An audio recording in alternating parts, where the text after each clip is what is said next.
Okay. So we need to finish up talking about strategies, and then we need to move into environmental scanning. So I showed you the 2x2 matrix that the Boston Consulting Group comes up with to evaluate a corporation's offerings, right? Based on whether or not you have market growth that's high or low, and whether or not you have a high or low market share in the area in which you are operating. And then you evaluate where products or services are in that and adjust accordingly. And the way you treat products is dependent on where they fall in this matrix. So cash cows. You have a high market share, but there's not much growth potential. And as I suggested to you years and years and years ago, we started a business and we would order food because we have a restaurant, and we faxed our orders into US Foods and to Sam's. And then US Foods would either deliver it or I would go pick it up at Sam's. And today, nobody has a fax machine. But if you went back to the early part of the 2000s, they were still widely used. People didn't trust, for example, email, and they didn't believe it was secure in various fields. So fax machines were still used for things like hospitals would still use fax and pharmacies. So, and I don't know who the major, Hewlett Packard at one time sold faxes or manufactured faxes, and a number of other companies manufactured them. You know, at that point, you have this cash cow, and you need to figure out what you're going to do if you have a high market share. And I don't remember who had the high market share in the early 2000s of the fax machine market, but you need to figure out how to use that and funnel that money into something else that's going to be a new and upcoming product or service for your company, right? If you have high market share and high growth, after time, as things go on, those often become cash cows. So Apple has high market share and high growth potential right now of their iPhone, but will something else come along that will replace it? Have we reached the point, as new iPhones are released, are they radically different? Now, the first iPhone, I remember the first iPhone that was released, and I have friends who are what are called innovators in terms of psychographics. They're always interested in the newest and latest gadget out there. And they literally got the first iPhones. They when iPhone announced that they were releasing this, they got on a list or whatever to be the first ones to get it. And I said, was it worth it? Because almost instantly after that, the price of the iPhone dropped, and now it's shot back up, right? So, but I said, was it worth it to have it for 6 months before there was a price adjustment because it was a new product and they were trying to get people to adopt it? And they're like, absolutely, it was worth it to be the first one to say I had, the first release of the iPhone, like on day one. They were just absolutely insistent that was, enormously important. But as this becomes more and more, I mean, at that point in time, people had cell phones, but cell phones were pretty limited. You could text with them, but it was much more cumbersome for most people than it is now, because the texting, if you had, for example, at that point in time, like flip phones were all the rage. Why were flip phones all the rage? Well, because you could put them in your back pocket fairly easily, but they had nothing more. You could text on them at that point, I believe, if I recall correctly. But in order to text, you had to use the keypad to text, which as you look at a keypad, it goes, on one, it's A, B, C. So if you had to use, which meant the texts were really short. I miss those days because I tell students, like, you're welcome to text me, but please keep it to 120 character, and you don't, because you now have talk to text. And I get these long,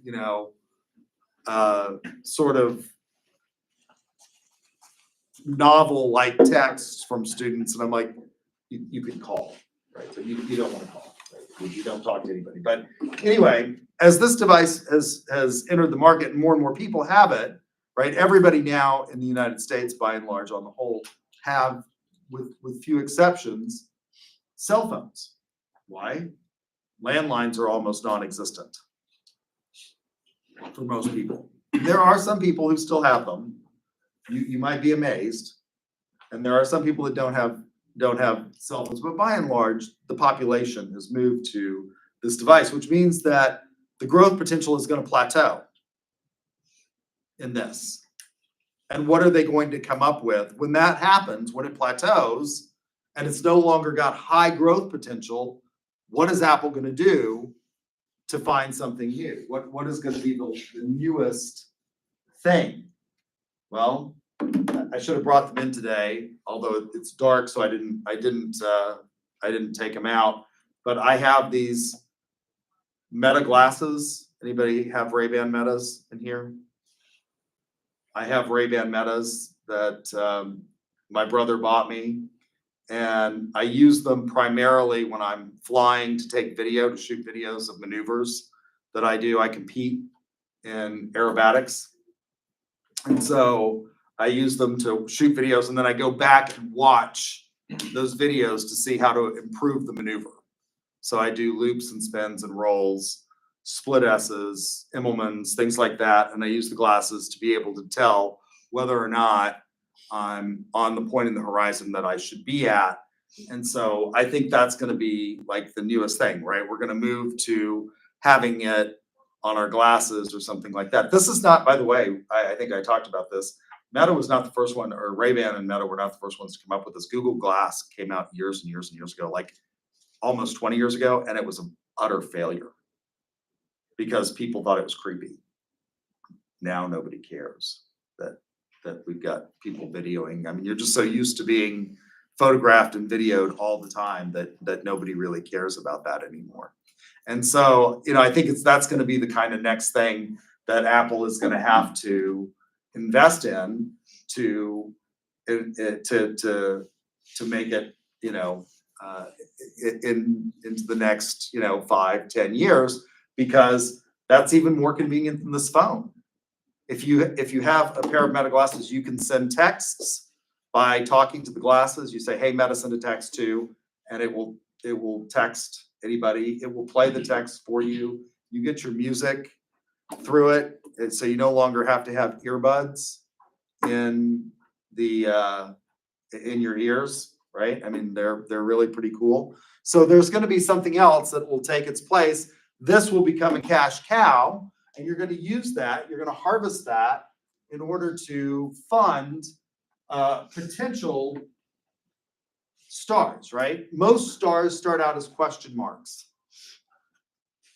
You have to think about what it is that you're going to produce. Apple has been really good at telling us what we want and giving it to us and making it the cool thing. Again, is it really the most functional platform? I know a lot of you bring in, and I see this, a lot of people bring in when iPads, there's one right there that you're using, right? Do you have the keyboard with the iPad? You're using, is it really all that functional to take notes and stuff on? If you know how to, I guess type, and I guess, yeah. It just doesn't have the mouse on it. It doesn't have the mouse on there, which is sort of cumbersome. Yeah. Right? If you've got to switch fonts or things like that. So you have to choose wisely. A lot of times question marks they're going to go one of two ways. They're either going to become a star or they're going to become a dog. So a dog is you have low growth, low market share. And what you need to do with that is you need to think about divesting as quickly as you can, not spending a lot of money on these things. A lot of cash cows turn into dogs. Until very recently, the first diet soda drink was still produced until very recently. It was called Tab. You all don't remember this, but there was a diehard following of this diet. It was god awful. It was just horrible in terms of taste. But if you could get used to it, I guess people really, really liked it. Sort of like Diet Coke. For a long time, I was addicted to Diet Coke. I'd never been a sweets person, so I didn't like Coke or Pepsi to begin with. So I always sort of drank diet drinks, even though when you first start drinking them, they have this horrible sort of bitter aftertaste. And then you get used to it and you kind of like it. And about 7 years ago, I gave up drinking all soda because it's just not very good for you, right? You can use Diet Coke to clean the acid off the battery cables on your car.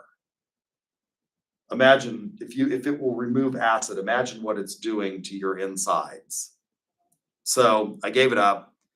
Really, really hard to give it up because I was pretty addicted. I probably drank 12 Diet Cokes a day. I mean, just one after another, a pound Diet Coke. And, they had this first version of it, which was called Tab. And I think Tab was a Coca-Cola product. Don't quote me on that. But anyway, there was this diehard following of people who drank Tab, and they still produced it. It was mostly in the South, and they still produced it. They weren't advertising it, right? And eventually they got rid of it. They divested. They stopped making it because the number of people that were committed to drinking Tab was so minimal that they just completely got rid of the product. And I believe you can't find it anymore. But I found it 7 years ago or something like that. I was in a grocery store somewhere. I think it was in New Orleans for a sales competition. And I saw Tab and I was like, oh my God, I haven't seen this in, 1,000 years or something.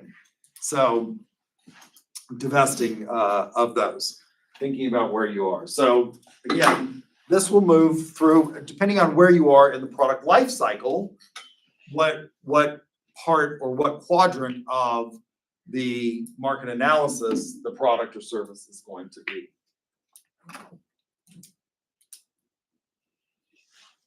Doing or conducting as part of strategy, a SWOT, strengths, weaknesses, opportunities, and threats. These are internal. What is it we do well? So when I was in industry, I was an executive vice president for a publicly traded company for a number of years. And we produced learning management systems for the K-12 market. Now, the learning management systems at the K-12 market are a little different than they are in higher education, because what you have to do is you have to be able to provide all of the content and assessments in the LMS. So here at UCO, we use D2L, which I think is a less than wonderful. How many of you like D2L? Anybody gone to another school where they have something else? You did? What did they have? Canva. They had what? Canva. Canva? Or Canvas. Canvas. Yeah, I was like, I've never heard of Canvas. Okay, Canvas. Some of those are better. Anyway, the LMS that we use here, it's basically a backbone, right? And I have to fill in the content. So the company I worked for was called the American Education Corporation, and we provided LMS for the K-12 market. Now, at the K-12 level, we don't let teachers put in their own content by and large, right? It has to go through the curriculum committees of the various states and be approved. And I think I talked about an example of this, that I had a colleague in political science who wrote a textbook. Didn't I tell you about this phenomenon? You have to get into 2 states, California and Texas, if you want to have your textbook published, right? So you have to provide all of this content in the LMS. Now, our strength was 2 things. We had a really robust backbone and a really stable platform that supported the LMS. So all of the coding was really robust, but we weren't fancy. We were cheap. Because we were small, we were the smallest of the educational software publishers that competed at the K-12 level. We were pretty nimble. That was our strength. We had a good backbone. we were flexible, unlike the other publishers, and we were cheap. Those were our three strengths.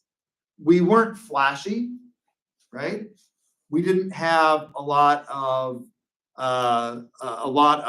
intense at that point in time when I worked for them. We weren't graphic intense. We had a lot of content, but it was heavily textual based. And the movement in K-12 is to go to more graphics, right? Because as students tell me, when I say things like when they don't do well on the exams, I'm like, well, did you read the textbook? No, I didn't read the textbook. Reading makes me sleepy. Well, it's kind of important that you read the textbook, but there's a movement, particularly in, I think, K-12 to, like I used to teach criminal law and procedure. And I taught that course, mostly I taught that course to people who were police officers, right? Criminal law and procedure. And I used a standard law school textbook, which had no pictures in it.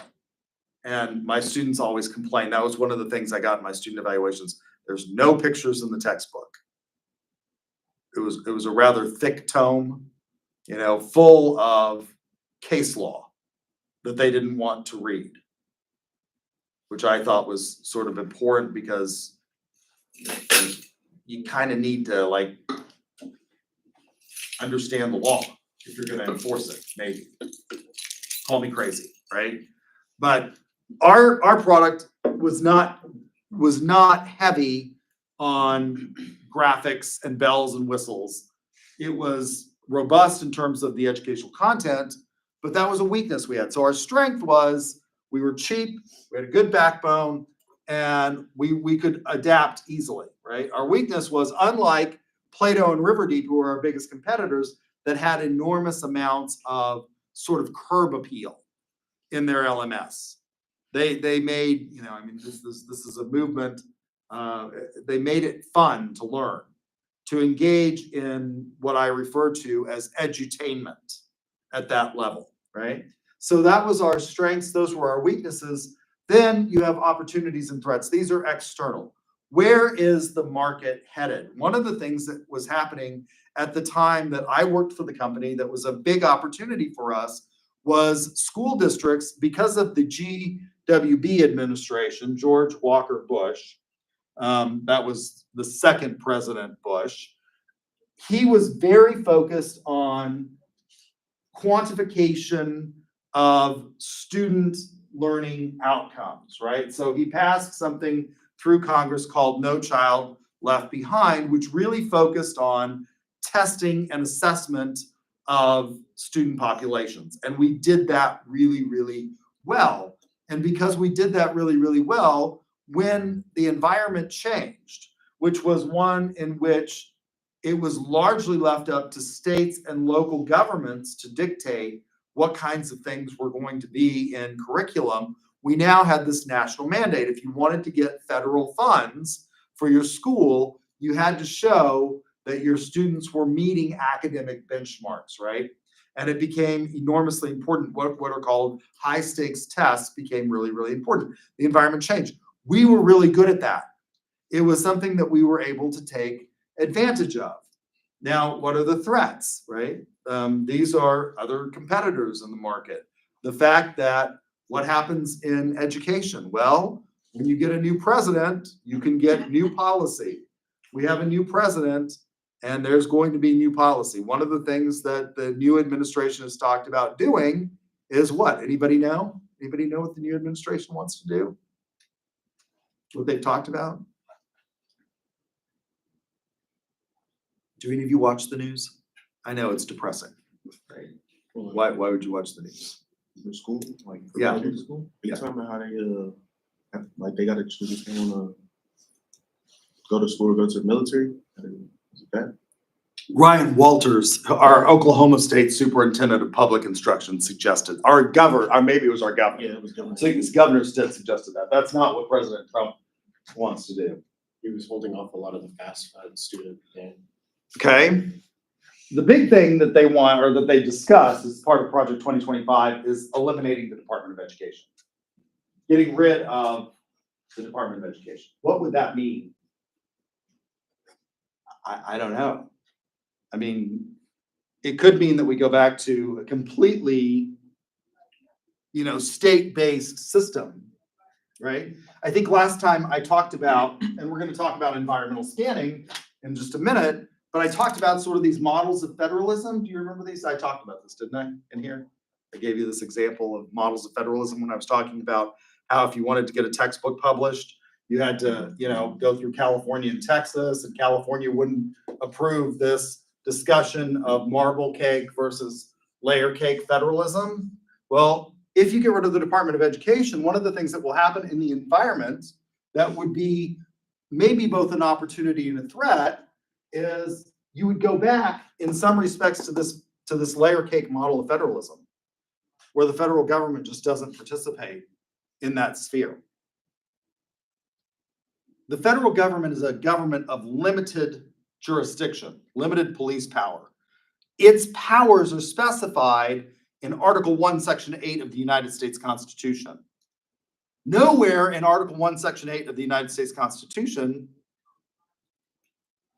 does it give the federal government the right to regulate school curriculum. That's not what's in. How do they do it? Well, largely by providing funding to state and local entities to insist, right? What's the drinking age in the United States? When I was a kid, I can remember a time when you could buy beer. When I was really young, it changed when I was really, really young. In some states, like Louisiana, for example, was I think the last state to hold out, you could buy beer in Louisiana at 18 when I was a kid. I remember my cousins. I went to visit some cousins in the South, and they could buy beer at 18. Louisiana was kind of the last holdout of that. Where in Article 1, Section 8 does it give the United States government? The reason we have a national drinking age, which is 21, is because the federal government says that you have to do it. And how did they do it? Anybody know? What does it say in Article 1, Section 8 that they can do this? Nope, doesn't say that anywhere in Article 1, Section 8 of the United States Constitution that they can do it. They did it through grants and aid of federal highway funds. 25 years ago, when I first went on city council in Guthrie, I was a member of the Association of Central Oklahoma Governments. And that entity provides oversight and coordination of federal highway funds that come through the geographic area covered by the association. And so I learned a whole lot about highway funding and things like that. So these barriers that they set up on highways that are made out of concrete, these concrete, you've seen them, they're wide at the bottom and skinny at the top, right? 25 years ago when I was on city council, a mile of those barriers cost $1 million. $1 million for 1 mile of those barriers. How do you get the money if you're a city like Guthrie, right? Population of 13,000, and we have highway that runs through our town, right? How do you get the money for that? Federal government, right?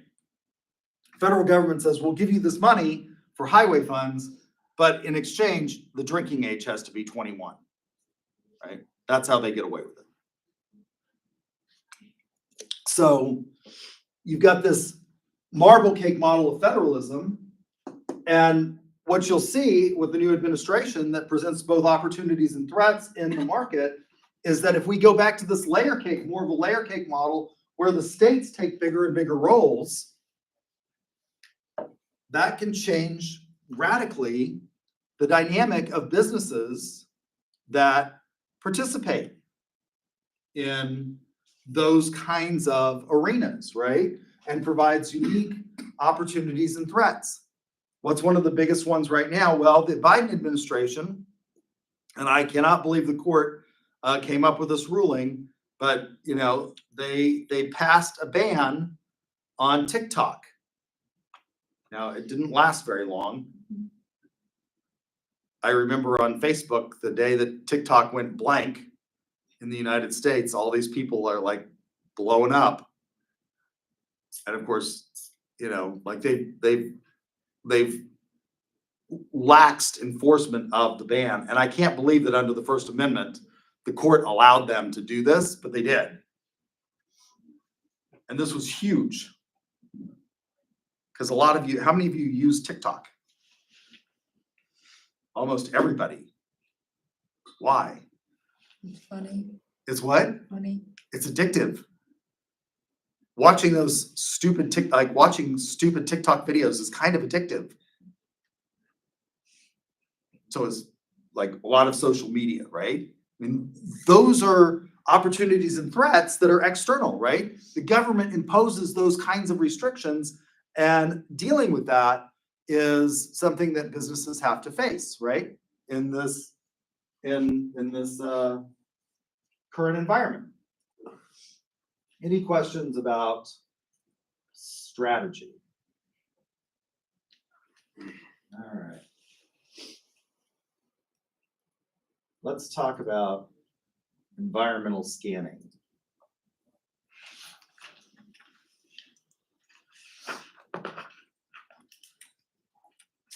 All right, so marketing is a dynamic discipline.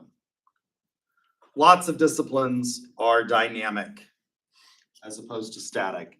And I've told you before in here that I kind of wish I were a historian, because I go over to the College of Liberal Arts because I have several colleagues that I've written a textbook with over there. And I walk past the history department, and there are professors over there, I swear this is true, that are still using overhead projectors to teach. Like they've got these old transparencies that they're still using. And why can they do that? Well, if your specialty is, you know, pre-Civil War American history or European history from, you know, ancient to medieval, we largely know how those events played out. Now, there's research that goes on in that field, and they're making new discoveries all the time as we unearth things in the anthropological and archaeological record, right? We are adding to it. But the big events, by and large, on the whole, we know. We know who won the Peloponnesian Wars.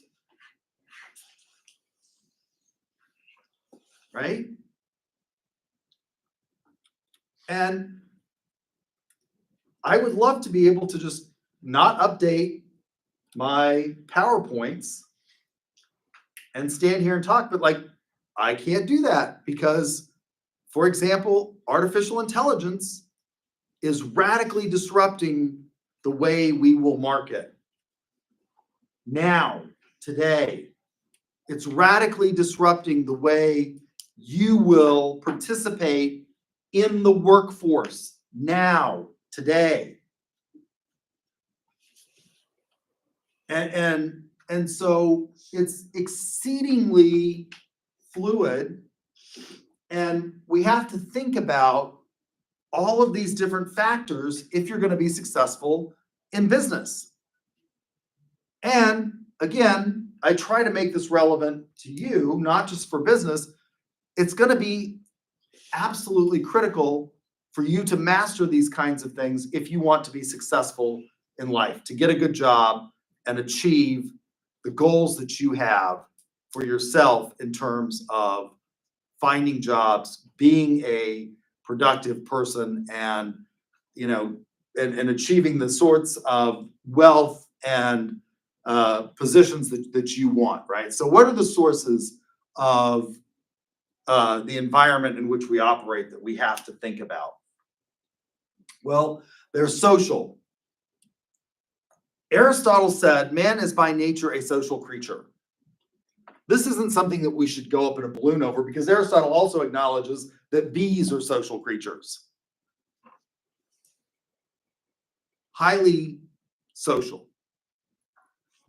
You know, a bee will go out and find pollen and come back to the hive and tell the fellow bees where the pollen is located, right? And they'll all fly out and get there. I do animal rescue. I think I told you that. I have these 2 little prey dogs that are my current rescue animals that I can't release back into the wild. And prey dogs have the largest vocabulary of any animal that we've tested. They communicate with each other using adjectives and adverbs in colonies. We're able to discern this. For a long time, we didn't think that animals had language, but as a result of advanced computing power, we can listen to the vocalizations of prairie dogs, and they've done this. The Department of the Interior and the state of Montana have done these studies on prairie dogs, and they record the vocalizations in a prairie dog colony as various events occur, and they manipulate those events and then compare the vocalizations in the colony. So they'll send a man through the prairie dog colony several times, and he'll be wearing a yellow jacket. And then they'll switch the jacket at some point to red, and the vocalizations will change. So we know that they know the difference in color, and they communicate those differences to each other. They have the largest vocabulary of any animal that we've tested. Enormously smart creatures, right? So they're social. So, you know, man is by nature a social creature. What does this mean? Well, why is it that most of you, when I asked this question at the beginning of class, how many of you have an iPhone? And everybody except, I think, 2 people in here raised their hand as to having an iPhone. Why is it that you largely have an iPhone? Because your friends have iPhones. And you're social. And you know, your parents had iPhones or something like that. And you talked about it. It's the cool thing to have. Will it always be the cool thing to have? I don't know. Probably not. Dynamic, right? But social factors, economic, technological, competitive, and regulatory, which is governmental, which is enormously important. So these are the sources. What's happening in the social world? Demographic factors are enormously important. The world is growing. We live on a planet that can comfortably sustain about 3 billion people. We have far more than that. I think we're approaching 8 the last time I looked. Let's see. Just to make sure I'm not way off on this. Let's Google world population. Oh, we're over 8 billion now. I was correct. I was slightly off. I said we're approaching 8. According to the World Bank, we have 8.025 billion people on this planet. What does that mean? That means there are a lot of young people in the world outside of places like the United States. What's happening in the United States? I think I mentioned to you that I grew up in Santa Fe, New Mexico, which was largely a Roman Catholic area in terms of the predominant religion for most of my life. You go through Santa Fe, and just in downtown Santa Fe alone, in the downtown sort of area, there are 4 or 5 Catholic churches. There's the Basilica, right? There's a Roman Catholic school up by Canyon Road that has a cathedral, not a cathedral, but a church with it. There's one off of St. Francis. The Inn at Laredo used to be a Catholic church. It's now a museum. There's lots of Catholics. And so growing up, most of the families that I knew were pretty large. That was not atypical, right? That I knew lots of my friends who had 4 and 5 and 6 siblings. No one in your generation, for the most part, wants to have 4 and 5 and 6 children. My brother always said that he wanted to have 8 children until he had 1 child. And after he had 1 child, he's a tax attorney for Goldman Sachs. After he had 1 child and he found out how expensive it was to have a child, he didn't want to have any more kids. That was it. That was all he wanted, was 1 kid. And he ended up with 2. And so he has 2, but that's it. Not going to have any more after that. Why? Because kids are expensive in places like the United States to raise. And so we're actually seeing an aging of our population in this country. Going back to strengths, weaknesses, opportunities, and threats, what does that mean for us as the population gets older? Since people are not having 4 and 5, like if you don't have at least 2 children, right, with your partner, you're not replacing yourself. And lots of people are choosing, people my age and younger are choosing not to have kids. I was really pretty odd in my high school class. I think I'm the only one in my high school class that doesn't have a kid. That doesn't have age. And I always said I did not want children because children are expensive. And I did not want them because they're expensive. My first wife also said she didn't want to have kids. And then when we got a divorce, she had kids. So I guess she didn't want to have kids with me, which maybe I understand. So, you know, but I'm not replacing myself. And a lot of you, I mean, that was unusual. Like people would say, oh, you'll change your mind. I never changed my mind on that. Never wanted to have a child. And a lot of people younger than me are now, I mean, it's no longer, I mean, that was really odd. People would like that when I would say things like, I don't want to have kids. When I was in high school and stuff like that, people looked at me like I was, you know, like the devil. Gotta have kids. Why wouldn't you have kids? They're great. Not sure that's true. Right? But there are more and more people that are deciding not to have kids, particularly among your generation. What does that mean? Well, for my generation, it's pretty scary because what funds Social Security? Current workers. There are lots of European countries now where because the balance is getting to the point where they're having not just stable populations, they're having negative growth in places like the Nordic countries. Their social safety net, which is things like their social security system, is actuarially unsound because they don't have enough workers to support the current retirees. It also means it's not just about Social Security. It's also about things like, you know, for my generation, this is really scary. I live in Guthrie, right? I'm the vice mayor there. At one point in time, we had something like 15 nursing homes in Guthrie. We're down to 2. And why is that? It's not because there aren't people that need to go to the nursing home.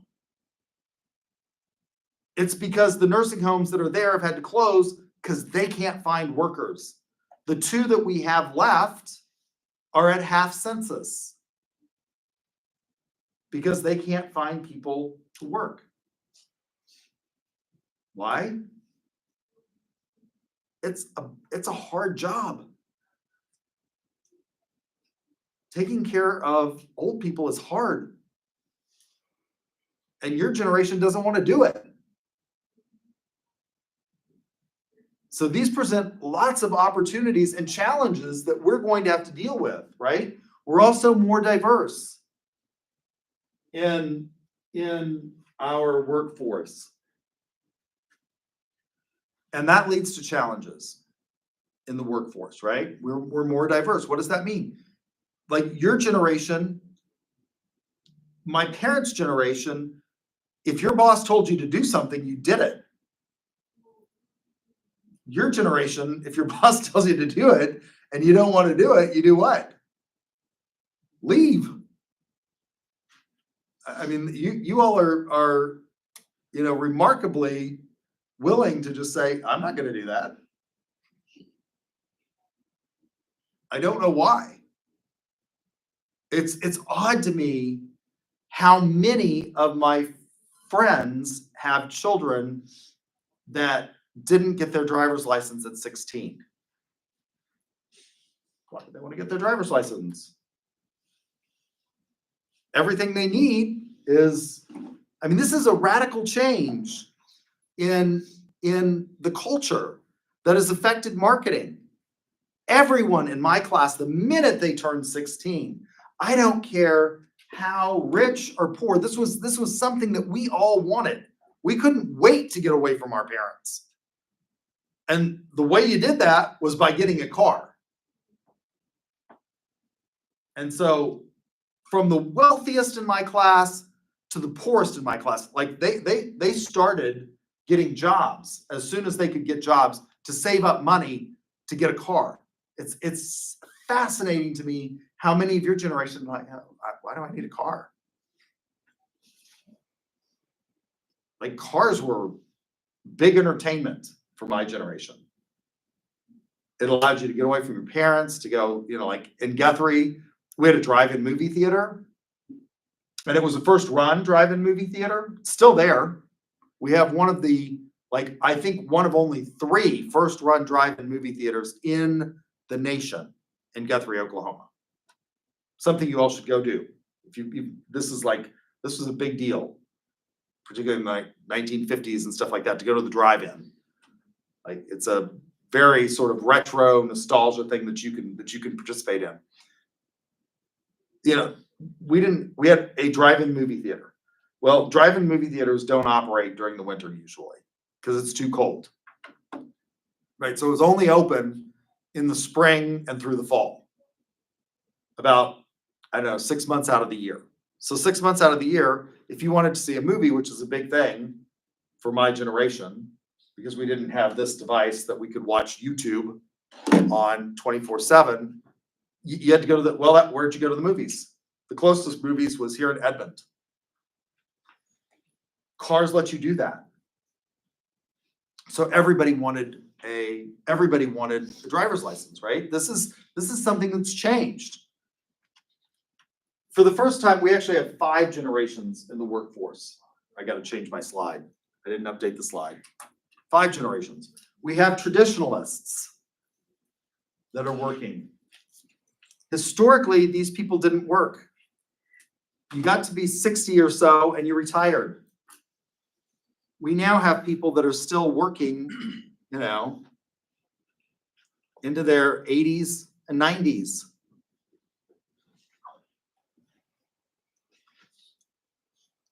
People of my friends of my grandparents still working. Why? I don't know. Some of them it's because they want to. Some of it's because they have to.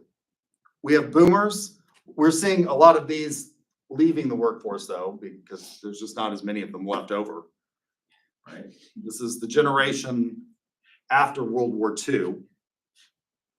Then my parents' generation, the boomers.